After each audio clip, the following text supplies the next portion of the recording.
Assalamualaikum warahmatullahi wabarakatuh.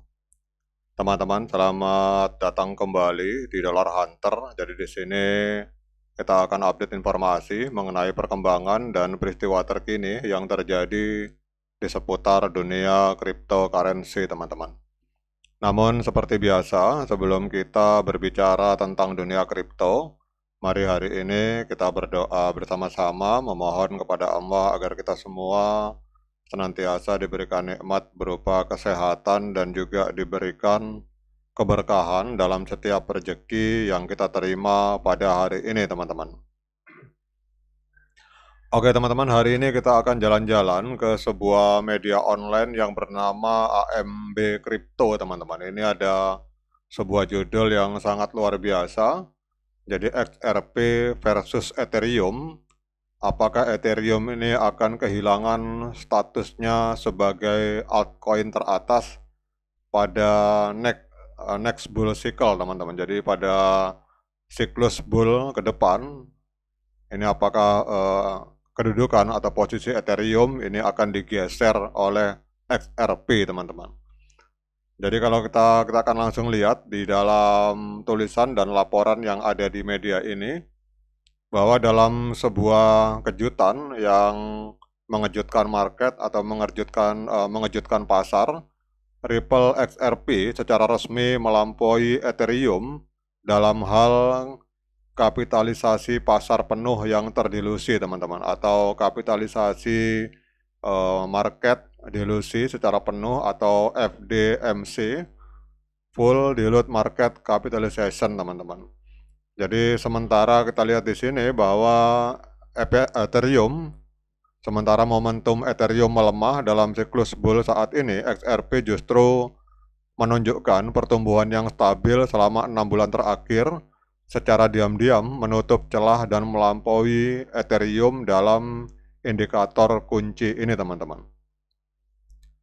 Kemudian meskipun Ethereum masih unggul jauh dalam hal kapitalisasi pasar yang beredar, namun keunggulan FDMC yang dimiliki XRP ini dapat menjadi sinyal tantangan jangka panjang terhadap dominasi Ethereum di antara berbagai altcoin, teman-teman. Kalau kita lihat di sini dalam laporan yang ditulis ini, jadi menurut seorang analis yang bernama Edward Farina, jadi analis yang bernama Edward Farina, XRP ini telah melampaui Ethereum dalam hal FDMC pada tanggal 18 April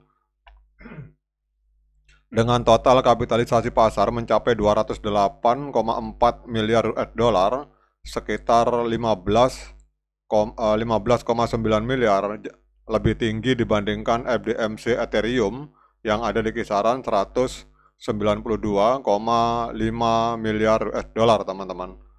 Jadi FDMC adalah mengukur nilai proyeksi sebuah aset kripto jika seluruh tokennya beredar di pasar. Jadi kenaikan XRP ke puncak indikator ini terjadi setelah adanya 6 bulan kinerja yang secara konsisten mengungguli pesaingnya, teman-teman. Jadi meskipun tanpa sorotan yang besar, langkah ini menempatkan XRP sebagai pesaing serius dalam peringkat valuasi, terutama saat para pengamat pasar mulai mempertimbangkan potensi jangka panjang daripada sekedar pasokan yang beredar pada saat ini, teman-teman.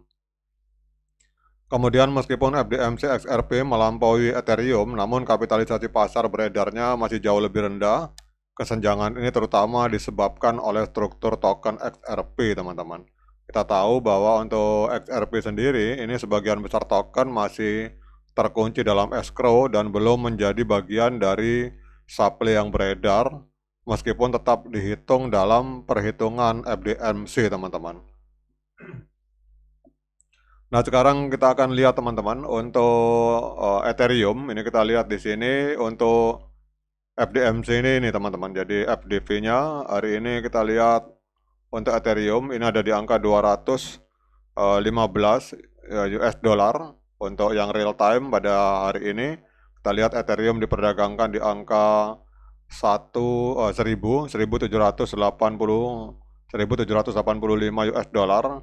Namun FDV-nya kita lihat di sini angkanya 215,45 miliar Sementara untuk XRP 222 teman-teman. Jadi selisih sekian miliar, 222 dikurangi 215 teman-teman ya. 22 dikurangi 15. Jadi ini kalau kita lihat secara FDV ini masih menang XRP teman-teman. Tetapi kalau market cap-nya memang kalau kita lihat untuk XRP ini ada di angka 129 miliar, sementara untuk Ethereum ini 215 teman-teman. Jadi market kapitalnya 129, ini Ethereum 215, jadi separuhnya, hampir separuhnya. Tetapi kalau kita bicara proyeksi jangka panjang, itu kelihatannya ke depan tidak menutup kemungkinan untuk XRP ini akan menggeser posisi Ethereum teman-teman, karena FDV-nya di sini 222, sementara untuk Ethereum hanya 215 teman-teman. Nah sekarang kita akan fokus ke XRP teman-teman. Ini hari ini kita lihat XRP masih menempati peringkat keempat di CoinMarketCap. Jadi hari ini diperdagangkan di angka 2,22 US dollar per satu token XRP, mengalami kenaikan sebesar 6,71% dalam 24 jam terakhir. Untuk market kapitalnya ada di angka 129,92 miliar US dollar. Kemudian untuk volume 24 jamnya ada di angka 4,56 miliar US dollar, mengalami kenaikan sebesar 84,88% teman-teman untuk volume transaksinya. Nah kemudian pertanyaannya, apakah hari ini layak bagi kita untuk melakukan pembelian XRP? Seperti biasa saya ingatkan pada teman-teman bahwa saya bukan penasehat keuangan, jadi apapun yang saya lontarkan dalam video ini sifatnya subjektif, bisa salah, bisa benar, sehingga jangan diikuti teman-teman. Jadi kalau teman-teman mau melakukan pembelian XRP, silakan lakukan dior dan investigasi secara mandiri, karena uang Anda adalah tanggung jawab Anda masing-masing. Oke teman-teman, kalau kita melihat di time frame hari, ini trennya masih trend up. Kita lihat MA50 masih ada di atas MA200. Sekarang kita akan mencari titik entry teman-teman. Kita cari titik entry-nya di time frame H4, time frame bawahnya. Ini sebentar lagi kelihatannya akan terjadi golden cross teman-teman. Jadi kalau ada yang bertanya kapan saat yang tepat untuk kita melakukan pembelian, maka menurut saya lebih baik kita tunggu pada saat MA50 memotong MA200 ke arah atas. Pada saat terjadi golden cross di time frame H4, itu adalah saat yang tepat untuk kita melakukan pembelian. Kalau hari ini saran saya kita tahan dulu karena harga sudah terlanjur terbang. Biasanya kalau terjadi golden cross, ini biasanya akan terjadi koreksi teman-teman secara harga. Oke teman-teman, demikian update informasi ini. Tetap semangat menciptakan profit di dunia kripto. Sekian dari saya. Assalamualaikum warahmatullahi wabarakatuh.